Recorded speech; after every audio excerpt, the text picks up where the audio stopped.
ನಿಮಿಷ ಸರ್ ಒಂದು ನಿಮಿಷ ಸರ್ ಸೇಮ್ ಪ್ರಶ್ನೆ ಸರ್ ಒಂದು ನಿಮಿಷ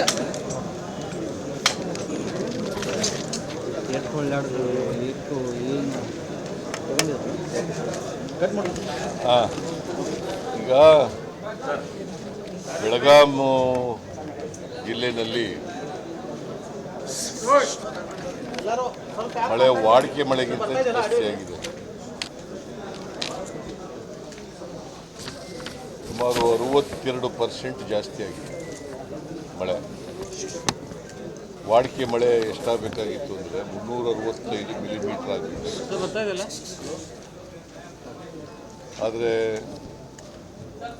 ಇಲ್ಲಿವರೆಗೆ 1 ಜೂನ್ನಿಂದ 1ನೇ ತಾರೀಕು ಜೂನ್ನಿಂದ ಇಲ್ಲಿವರೆಗೆ ಮಳೆಯಾಗಿರ್ತಕ್ಕಂಥದ್ದು 565 ಮಿಲಿಮೀಟರ್. 565 ಮಿಲಿಮೀಟರ್ ಅಂದರೆ 62% ಹೆಚ್ಚಾಗಿ ಮಳೆಯಾಗಿದೆ. ಇಲ್ಲಿ ಮಳೆ ಹೆಚ್ಚಾಗಿರೋದ್ರಿಂದ 6 ಜನ ಸತ್ತಿದ್ದಾರೆ. 6 ಜನ. ಸುಮಾರು 2 ಜನರು ಮರ ಬಿದ್ದು, 3 ಜನರು ನೀರಿನಲ್ಲಿ ಮುಳುಗಿ, ಒಬ್ಬರು ಮನೆ ಗೋಡೆ ಬಿದ್ದು ಸತ್ತಾಗಿರ್ತಕ್ಕಂಥದ್ದು. ಒಟ್ಟು 6 ಜನರು. ಅವರೆಲ್ಲರಿಗೂ ಕೂಡ 5 ಲಕ್ಷ ರೂಪಾಯಿ ಕೊಟ್ಟಿದ್ದೀವಿ ಸರ್ಕಾರದಿಂದ. 5 ಲಕ್ಷ ರೂಪಾಯಿಗಳನ್ನು ಕೊಟ್ಟಿದ್ದೀವಿ. ಸುಮಾರು 11 ಜಾನುವಾರುಗಳು ಸತ್ತಿದ್ದಾವೆ. 11 ಜಾನುವಾರುಗಳು ಅಲ್ಲ, 12 ಜಾನುವಾರುಗಳು. ಅದರಲ್ಲಿ 11 ದೊಡ್ಡ ಜಾನುವಾರುಗಳು, ಹಸು, ಎಮ್ಮೆ ಈ ಥರದ್ದು. 1 ಸಣ್ಣ ಜಾನುವಾರು ಸತ್ತಿದೆ. ಅವಕ್ಕೂ ಕೂಡ ಪರಿಹಾರ ಕೊಟ್ಟಿದ್ದೀರಲ್ಲ. 1 ಜಾನುವಾರು ಸತ್ತರೆ 37,500 ರೂಪಾಯಿ ಕೊಡ್ತೀವಿ. ಆಮೇಲೆ 48 ಮನೆಗಳು ಪೂರ್ಣ ಹಾನಿಯಾಗಿರ್ತಕ್ಕಂಥ ಮನೆಗಳು. 48 ಮನೆಗಳು. 950 ಭಾಗಶಃ ಆಗಿರ್ತಕ್ಕಂಥ ಮನೆಗಳು. ನೀವು ಪ್ರಶ್ನೆ ಕೇಳ್ಬೋದು, ಮಳೆ ಬರ್ತಾ ಇದೆಯಲ್ಲ,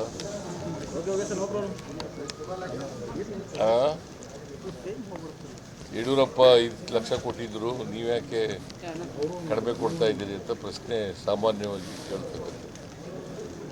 ಅದು ಭಾಳ ದುರುಪಯೋಗ ಆಗಿದೆ ಅಂಥೇಳಿ ದೂರುಗಳು ಬಂದಿದ್ದು.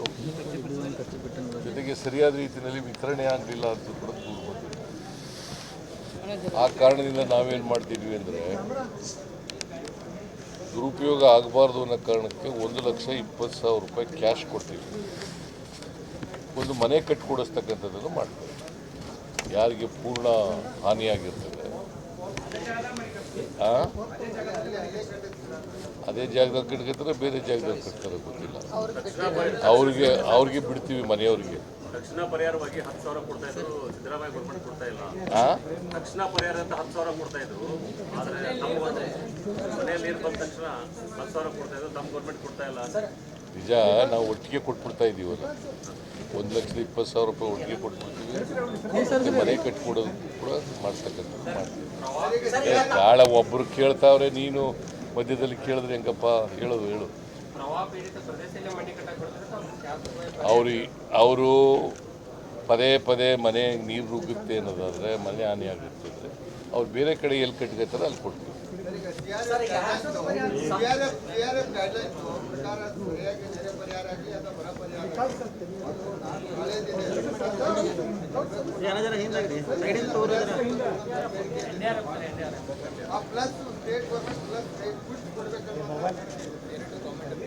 ಈಗ NDRF ಮತ್ತು SDRF ಅಂತ ಇತ್ತು, ಸ್ಟೇಟ್ ಡಿಸಾಸ್ಟರ್ ಮ್ಯಾನೇಜ್ಮೆಂಟ್ ಫಂಡ್. ಇನ್ನೊಂದು national disaster fund management fund ಅಂತ ಇತ್ತು. SDRF relief fund, management relief fund. ಕೇಂದ್ರ ಸರ್ಕಾರದವ್ರು ಕೊಡ್ತಾರೆ. ನಾವು ಅವ್ರ ಪ್ರಕಾರನೇ ಕೊಡಬೇಕು ಅಂತೇನಿಲ್ಲ. ಈಗ ಅವ್ರು ಕೊಡಬೇಕಾಗಿರೋದು 1,20,000 ಅಷ್ಟೇ. ನಾವು ಮನೆ ಕಟ್ಕೊಡ್ತೀವಲ್ಲ, ಮನೆ ಅಡಿಷ್ನಲ್ ಆಗಿ ಮನೆ ಆಡ್ರಿ ಒಬ್ಬ ನೀನು ಅವ್ರು ಇವ್ರು ಉತ್ತರ ಹೇಳ್ತಾ ಇರುವಾಗ ನೀನು ಮಧ್ಯೆ ಕೇಳ್ಬಿಟ್ರೆ ಹೆಂಗಪ್ಪ? ನಿನಗೂ ಹೇಳೋಕ್ಕಾಗಲ್ಲ, ಅವ್ರಿಗೂ ಹೇಳೋಕ್ಕಾಗಲ್ಲ. ಸೊ ಅದರಿಂದ 6,500 ರೂಪಾಯಿ ಕೊಡಬೇಕು ಪಾರ್ಷಿಯಲಿ ಡ್ಯಾಮೇಜ್ಡ್ ಔಷಧಿಗೆ ಅಂತ ಇದೆ NDRF. ನಾವು 50,000 ಕೊಡ್ತಾ ಇದ್ದೀವಿ. 50,000 ನಾವು ಕೊಡ್ತಾ ಇದ್ದೀವಿ. ದಟ್ ಮೀನ್ಸ್ ಟು ಸೇ 43,500 ಹೆಚ್ಚಾಗಿ ಕೊಡ್ತಾ ಇದ್ವಿ. ತೊಂದರೆ ಆಗಬಾರ್ದು ಅವರಿಗೆ ಅಂತೇಳಿ. ಯಾಕೆಂದರೆ ಹಿಂದೆ ಎಲ್ಲ ಏನು ಮಾಡ್ತಿದ್ರು, ಮುಕ್ಕಾಲು ಭಾಗ ಆದರೆ, ಅರ್ಧ ಆದರೆ, ಕಾಲು ಭಾಗ ಆದರೆ ಅಂತ ಇತ್ತು. ಆ ಥರದ್ದು ಬೇಡ, ಎಲ್ರಿಗೂ ಒಂದೇ ಥರ ಕೊಟ್ಕೊಳ್ಳೋಣ ಅಂತೇಳಿ ಪಾರ್ಷಿಯಲಿ ಡ್ಯಾಮೇಜ್ಡ್ ಔಷಧಿಗಳಿಗೆಲ್ಲ ಕೊಡ್ತಾ ಇರ್ತಕ್ಕಂಥ ಕೆಲಸ ಮಾಡ್ತಾಯಿದ್ವಿ. ಆಮೇಲೆ ಈಗಾಗಲೇ 17 ಜನರಿಗೆ ಮನೆ ಪೂರ್ಣ ಆಗಿರ್ತಕ್ಕಂಥವ್ರಿಗೆ ದುಡ್ಡು ಕೊಟ್ಬಿಟ್ಟಿದ್ದೀವಿ. ಇನ್ನು ಉಳಿದವ್ರಿಗೂ ಕೂಡ ಇವತ್ತು ನಾಳೆ ಒಳಗಡೆ. ಸೊ ಬೆಳೆ ಹಾನಿ ಆಗಿರ್ತಕ್ಕಂಥದ್ದು ಕೃಷಿ ಬೆಳೆ 41,700 ಹೆಕ್ಟೇರ್ನಲ್ಲಿ ಆಗಿದೆ. ಆಮೇಲೆ ತೋಟಗಾರಿಕೆ ಬೆಳೆ 372 ಆಗಿದೆ. ವಿದ್ಯುತ್ ಶಕ್ತಿ ಕಂಬಗಳು 2,962 ಆಗಿದ್ದಾವೆ. ಅವನ್ನೆಲ್ಲ ಹೇಳಿದ್ದೀನಿ. KEB ಇವರಿಗೆ